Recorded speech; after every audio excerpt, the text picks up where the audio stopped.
le collectif des candidats, l'officialisation demain des résultats de l'élection présidentielle par la Haute Cour constitutionnelle sera irrecevable et non fondée. C'est ce qu'il a déclaré aujourd'hui. Le collectif des candidats se prépare à enclencher la vitesse supérieure. La loi des finances initiales pour l'année 2024 a été votée sans amendement à l'Assemblée nationale ce matin. Dans l'actualité internationale, coup d'envoi de la COP28 à Dubaï, une nouvelle conférence des Nations Unies sur le climat aux Émirats arabes unis. Cette édition est présidée par Sultan Ahmed Al-Jaber, le ministre de l'Industrie et patron de la compagnie pétrolière d'ADNOC. C'est l'heure du bilan. Depuis la signature de l'accord de Paris 2015, l'objectif affiché était de limiter le réchauffement climatique à 1,5 degré.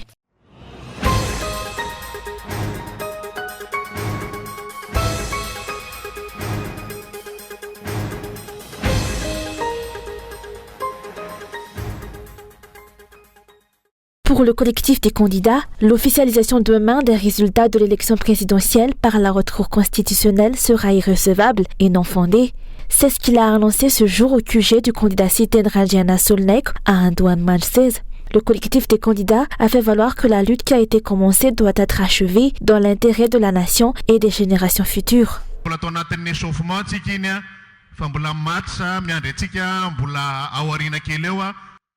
Ce que nous avons fait depuis est un échauffement avant le match. Le véritable match nous attend maintenant et il y aura à la fin de ce match la victoire pour le pays et pour les générations futures. Le verdict que la HCC rendra demain concernant les résultats de l'élection est pour nous irrecevable et infondé. Aussi, nous lançons un appel à toutes les forces vives de la nation pour qu'elles se joignent au collectif des candidats dans cette lutte populaire. Je demande aux fonctionnaires de réagir, aux forces armées d'arrêter de nous bombarder de gaz lacrymogène. Nous avons donné aux politiciens la preuve que nous pouvons induire le changement par la solidarité.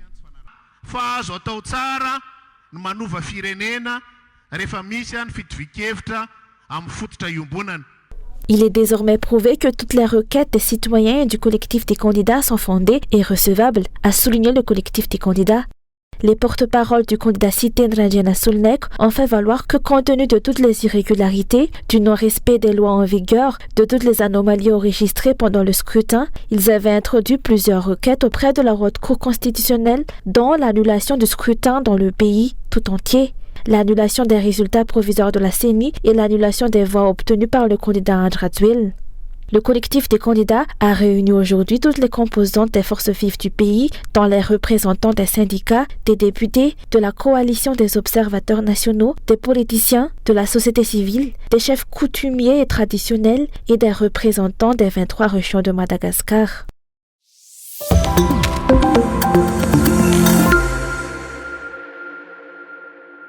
La loi numéro 023-2023 portant budget de l'État pour l'année 2024 a été entérinée sans amendement à l'Assemblée nationale ce matin.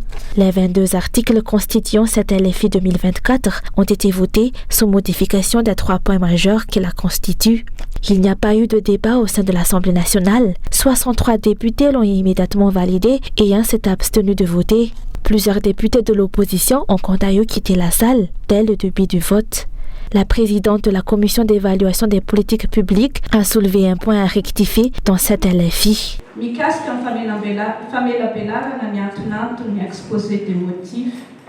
En ce qui concerne les exposés des motifs, la budgétisation de l'État pour l'année à venir repose sur 3 points majeurs: l'aide sociale, l'industrialisation et la gouvernance. Ces points ont été considérés fondés car fondamentaux. L'aide sociale englobe la protection sociale, englobant la santé, l'éducation, l'accès à l'emploi et répondre aux besoins des 20 millions de citoyens. Des efforts considérables doivent être déployés dans ce sens, notamment en raison des chiffres de la Banque mondiale qui indiquent que 80% des Malgaches vivent dans une extrême pauvreté. Si à la page 3, ce projet de loi affirme que les retards en matière de progrès ont été relevés au cours des 5 dernières années, cela devrait être modifié comme suit. Les gouvernements ont apporté des améliorations pour le développement. Il est à noter que les autorités au sein du ministère de l'économie et des finances ont déjà accepté cette suggestion.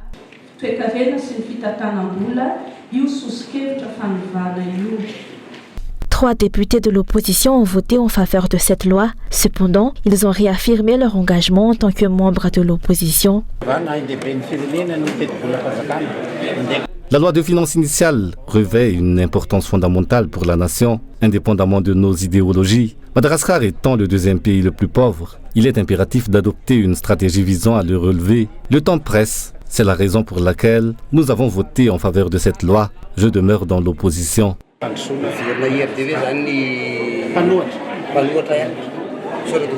Les députés estiment que l'augmentation prévue pour l'indemnité de logement des enseignants n'est pas compatible avec la situation actuelle. Ils ont suggéré de la doubler pour atténuer les difficultés financières des enseignants. De plus, ils ont affirmé que les rumeurs selon lesquelles ils s'opposaient à cette augmentation ne sont pas fondées.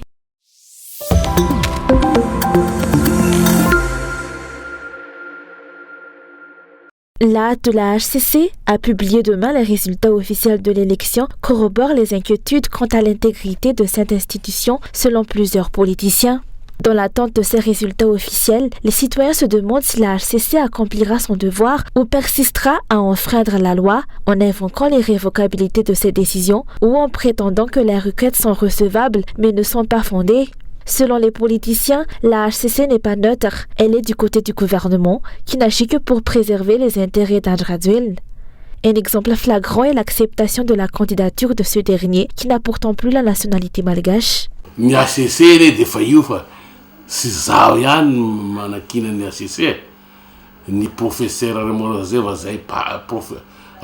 Je ne suis pas le seul à avoir des doutes concernant la HCC. Le professeur Raymond Randziv, éminent juriste, a également exprimé ses préoccupations en affirmant que toutes les perturbations dans le pays découlent des décisions de la HCC. Il semble que la HCC ne puisse plus être considérée comme impartiale, étant totalement soumise aux ordres d'Andrazuil depuis la validation de sa candidature.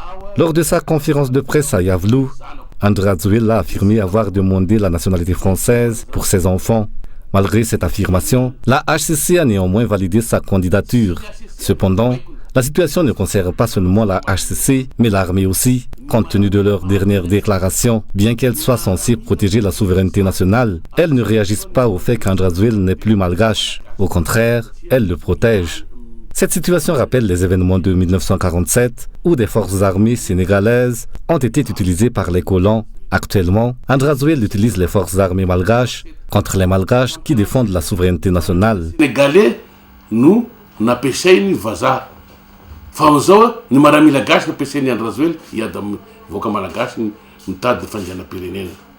à la hâte de la HCC de publier les résultats officiels, les politiciens se demandent ce qui fait la raison d'être des juges s'ils ne prennent pas la peine d'investiguer sur les affaires sur lesquelles ils doivent se prononcer. La situation actuelle confirme les préoccupations des citoyens selon lesquelles la HCC est en train de réaliser un travail bâclé et hâtif qui renforce également les doutes sur l'ensemble des décisions déjà prises par cette institution.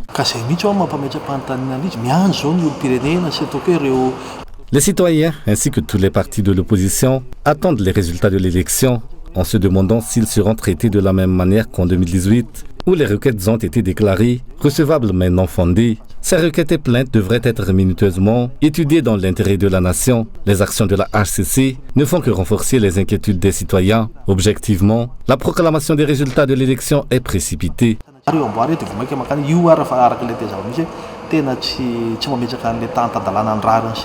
Selon les politiciens, les juges de la HCC, gardiens de la Constitution, sont les premiers à violer les lois et la Constitution. Cette institution a perdu sa crédibilité. Les principes de l'état de droit n'ont pas été respectés à Madagascar au cours des dernières années. La souveraineté nationale a été bafouée, de même que la Constitution. Les dirigeants ont interprété la loi selon leurs intérêts. Le verdict final de la HCC concernant le résultat de l'élection du 16 novembre est attendu demain.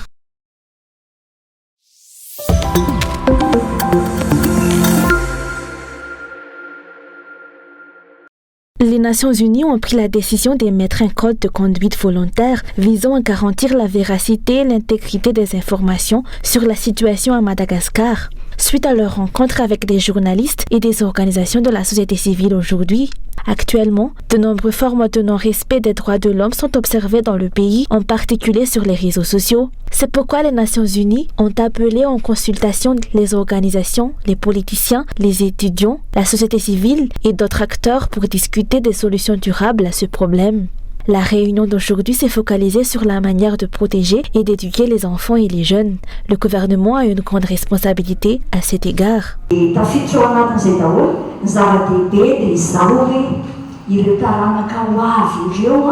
L'important est à présent d'éduquer la génération future pour changer cette mentalité.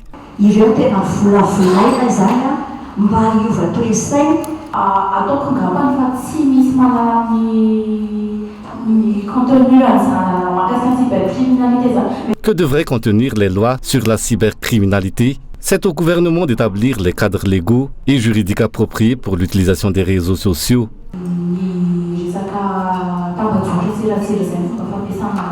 Les citoyens ne parviennent plus à se faire entendre, les messages ne trouvent plus d'écho, les citoyens se tournent alors vers les réseaux sociaux pour s'exprimer. Sur les réseaux sociaux, le ton des déclarations devient de plus en plus fort et finissent par franchir les limites de la légalité. La prolifération des prises de parole conduit à une situation où tout le monde se considère comme journaliste. Face à cette situation, il est impératif que les journalistes, mais surtout l'ANRCM, Autorité nationale de régulation de la communication des médias, prennent des mesures appropriées, une autorité qui n'est toujours pas opérationnelle jusqu'à présent.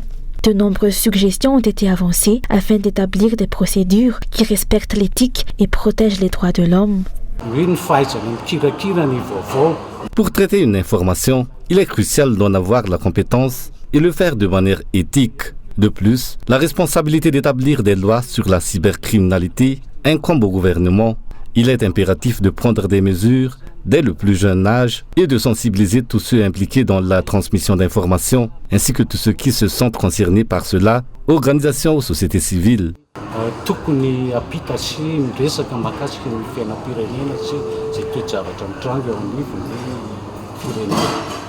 Les déclarations sur les réseaux sociaux sont devenues incontrôlables.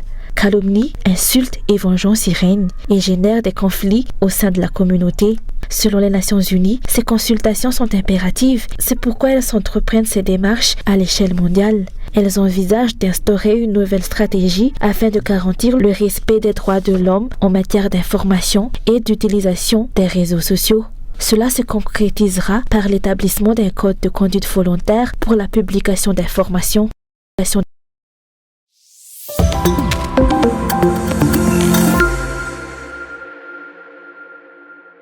Les jeunes malgaches sont de plus en plus intéressés par l'étude de la langue chinoise depuis la création, il y a 15 ans, de l'Institut Confucius.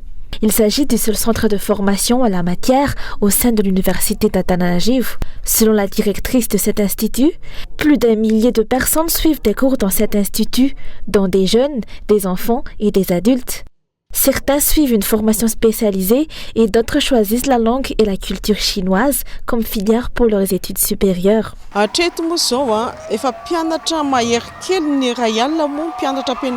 Nous avons eu plus de 1000 étudiants, dont plus de 800 ont obtenu leur diplôme de licence. Nous accueillons 150 étudiants en première année. Cette année, 500 jeunes ont passé le concours d'entrée. Cela témoigne de l'intérêt croissant des Malgaches pour la langue chinoise.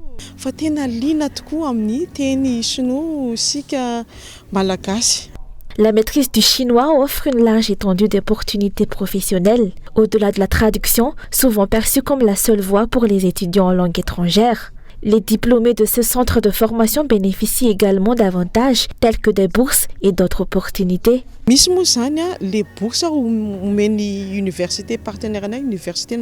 Nos universités partenaires proposent chaque année des offres de bourses. 39 de nos étudiants sont actuellement en Chine grâce à ces bourses. Pour ceux qui n'ont pas obtenu de bourse ou préfèrent rester ici, de nombreuses entreprises chinoises viennent recruter nos étudiants. Avant l'obtention de la licence, nous organisons un atelier de recrutement où ces entreprises prennent les CV de nos étudiants et leur font passer des entretiens.